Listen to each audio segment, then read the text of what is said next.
Everyone. Life process chapter का बहुत ही important topic है न्यूट्रिशन इन ह्यूमन बींग्स। हर साल बोर्ड एग्ज़ाम्स में इस टॉपिक से क्वेश्चन आता ही आता है। तो चलो आज पढ़ते हैं और समझते हैं कि कैसे होता है न्यूट्रिशन इन ह्यूमन बींग्स। साथ ही इसके नेक्स्ट क्लास में हम ये भी देखेंगे कि हमको बोर्ड एग्ज़ाम्स में आए हुए क्वेश्चंस का आंसर कैसे देना है और किस टाइप के क्वेश्चंस आगे बन सकते हैं, क्योंकि टॉपिक हर कोई समझ जाता है बट उसको लिखना कैसे है उसमें स्टूडेंट्स अक्सर पीछे रह जाते हैं। तो शुरू करते हैं हमारा आज का topic, that is nutrition in human beings. So at first हम समझते हैं कि न्यूट्रिशन क्या होता है। न्यूट्रिशन वो प्रोसेस है जिसमें लिविंग ऑर्गेनिजम्स अपनी ग्रोथ और ओवरऑल हेल्थ को मेंटेन करने के लिए फूड और न्यूट्रिएंट्स का इनटेक करते हैं, which involves the intake of various substances जो प्रोवाइड करते हैं एनर्जी, बिल्ड करते हैं टिश्यूज़ को और रेगुलेट करते हैं अदर बॉडी फंक्शंस को। न्यूट्रिशन दो टाइप के होते हैं, autotrophic nutrition and heterotrophic nutrition. अब अगर बात करें ऑटोट्रॉपिक न्यूट्रिशन की, तो इसमें ऑर्गेनिजम्स अपना फूड खुद प्रोड्यूस करते हैं, मोस्टली प्लांट्स और बैक्टीरिया ऑटोट्रॉपिक न्यूट्रिशन के थ्रू अपना फूड प्रोड्यूस करते हैं। इसमें ऑर्गेनिजम्स सिंपल इनऑर्गेनिक सब्सटेंसेस से ऑर्गेनिक कंपाउंड का फॉर्मेशन करते हैं through a process of photosynthesis and chemosynthesis.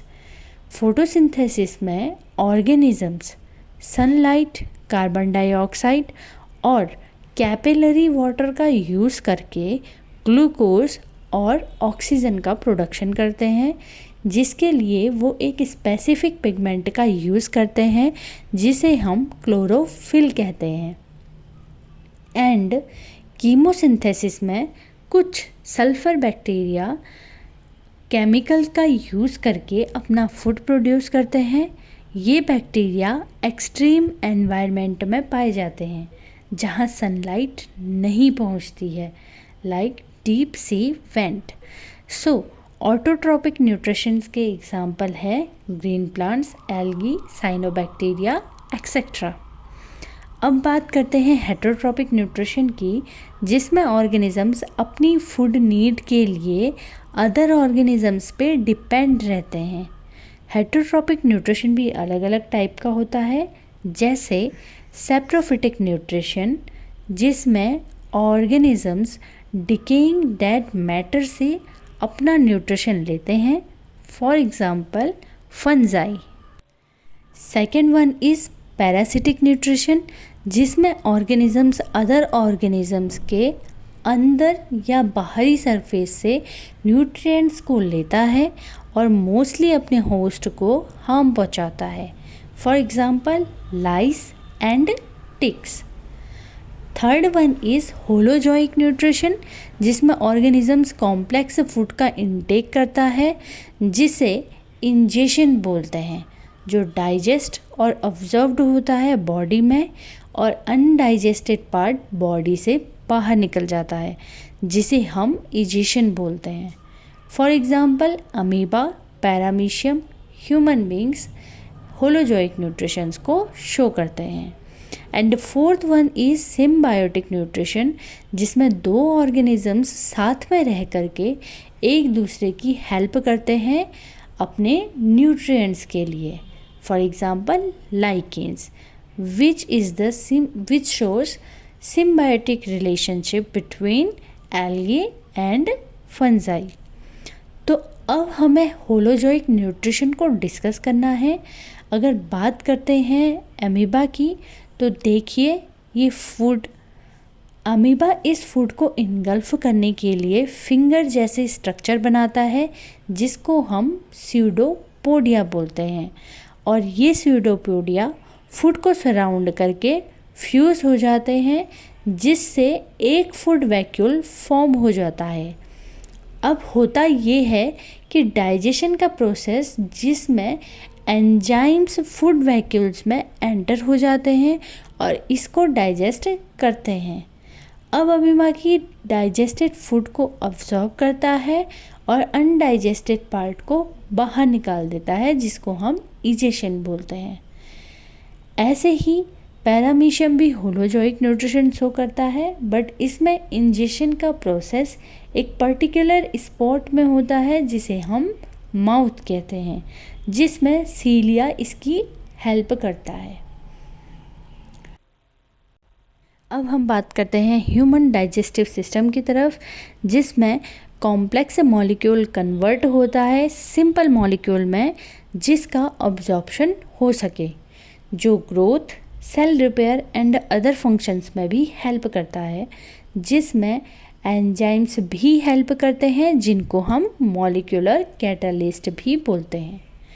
Humans holozoic nutrition show करते हैं, तो सबसे पहले इंजेशन होता है, फिर डाइजेशन, डाइजेस्टेड फूड का अब्जॉर्प्शन होता है, फिर एसिमिलेशन होकर के इजेशन होता है। तो हमें ये ही पढ़ना है कि कैसे हमारे डाइजेस्टिव सिस्टम के अलग अलग ऑर्गन मिलकर के फूड को डाइजेस्ट करते हैं। तो सबसे पहले हम आते हैं माउथ पे, जिससे हम अपना फूड इंजेस्ट करते हैं। यहाँ एट फर्स्ट मैकेनिकल डाइजेशन होता है, जिसमें टीथ च्यूइंग या मास्टिकेशन से फूड को स्मॉलर पीस में ब्रेक करता है। टंग मिक्स करती है फूड और सलाइवा को, जो सिक्रेट होता है सलाइवरी ग्लैंड से। सलाइवा में एक एंजाइम मिक्स होता है, जिसे हम सलाइवरी अमाइलेज या टाइलिन बोलते हैं, जो स्टार्च को शुगर में कन्वर्ट करता है। नाउ हम फूड को स्वालो कर लेते हैं, फिर ये एंटर होता है फूड पाइप या एसोफेगस में। यहाँ पर याद रखने वाली चीज़ ये है कि एसोफेगस की मसल्स शो करती हैं पेरिस्टाल्टिक मूवमेंट, जो कि rhythmic contraction and relaxation of muscles होता है, जो फूड को नीचे पुश करने में हेल्प करता है, जो जाता है स्टमक में, जहाँ डाइजेशन को परफॉर्म करने के लिए गैस्ट्रिक ग्लैंड्स होती हैं, जो सिक्रेट करते हैं HCl, पेप्सिन एंड म्यूकस को। HCl का काम है क्रिएट करना एसिडिक मीडियम, ताकि पेप्सिन अपना काम कर सके। पेप्सिन एक प्रोटीन डाइजेस्टिंग एंजाइम है और म्यूकस का काम है स्टमक की लाइनिंग को हार्श एसिड से बचाना। अब स्टमक से कितना अमाउंट स्मॉल इंटेस्टाइन में जाएगा, ये रेगुलेट करने के लिए स्टमक में होती है स्पिंचर मसल्स, जो स्मॉल अमाउंट में फूड को स्मॉल इंटेस्टाइन में भेजती है। फिर फाइनली फूड पहुंच जाता है स्मॉल इंटेस्टाइन में, जहां कार्बोहाइड्रेट, प्रोटीन्स एंड फैट तीनों का डाइजेशन कंप्लीट होता है। स्मॉल इंटेस्टाइन को लीवर और पैनक्रियाज दोनों से सिक्रेशन मिलता है।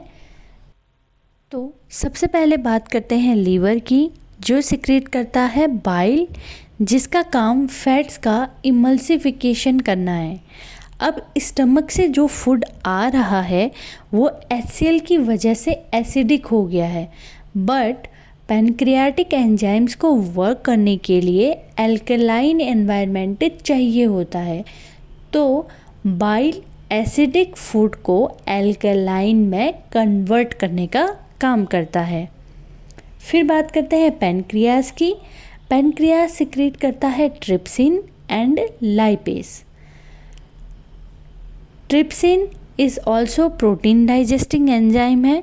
फ़र्क ये है कि ट्रिप्सिन एल्कलाइन मीडियम में काम करता है और लाइपेज इमल्सिफाइड फैट्स का ब्रेकडाउन करने में हेल्प करता है। स्मॉल इंटेस्टाइन में भी इंटेस्टाइनल ग्लैंड्स होती हैं, जो सिक्रीट करती हैं इंटेस्टाइनल जूस को, जिसमें एंजाइम्स भी प्रेजेंट होते हैं, जिनको हम ब्रश बॉर्डर एंजाइम्स भी बोलते हैं, जो प्रोटीन को अमाइनो एसिड्स में, कॉम्प्लेक्स कार्बोहाइड्रेट को ग्लूकोज में और फैट्स को फैटी एसिड्स और ग्लिसरॉल में कन्वर्ट करती है। अब ये glucose, amino acids and fatty acids को हमारी बॉडी ऑब्जर्व कर लेती है। तो यहाँ ख़त्म हो जाता है डाइजेशन का पार्ट। अब बारी आती है अब्जॉर्प्शन की, जो स्मॉल इंटेस्टाइन में ही शुरू हो जाता है, जहाँ इंटेस्टाइन की वॉल में छोटे छोटे फिंगर लाइक प्रोजेक्शंस निकले हुए होते हैं, जिनको विलाई बोलते हैं। और इनमें बहुत सारी ब्लड वेसल्स होती हैं जो फूड ऑब्जॉर्ब करके हर सेल में पहुंचाती है। इसके बाद अनडाइजेस्टेड फूड पहुंचता है लार्ज इंटेस्टाइन में, और वहाँ भी विलाई प्रेजेंट होती हैं जो वाटर का अब्जॉर्प्शन करती हैं। अब फाइनली एनस के थ्रू वेस्ट मटेरियल रिमूव हो जाता है, यानी इजेशन का प्रोसेस स्टार्ट होता है, जो एनाल स्पिंचर के थ्रू रेगुलेट होता है। ये दो बहुत ही इम्पोर्टेंट स्लाइड्स हैं जिसमें मैंने एंजाइम्स के साइट ऑफ एक्शन और प्रोडक्ट ऑफ एक्शन को मेंशन किया है, और साथ ही हार्मोन्स के सोर्स ऑफ सिक्रेशन, स्टिमुलस और टारगेट को भी ऐड किया है, जो आपके आगे के कॉम्पिटिटिव एग्ज़ाम्स में आपकी हेल्प करेगा। सो हम इस क्लास को यहीं पर ख़त्म करते हैं। नेक्स्ट क्लास में हम इससे रिलेटेड क्वेश्चंस को सॉल्व करेंगे।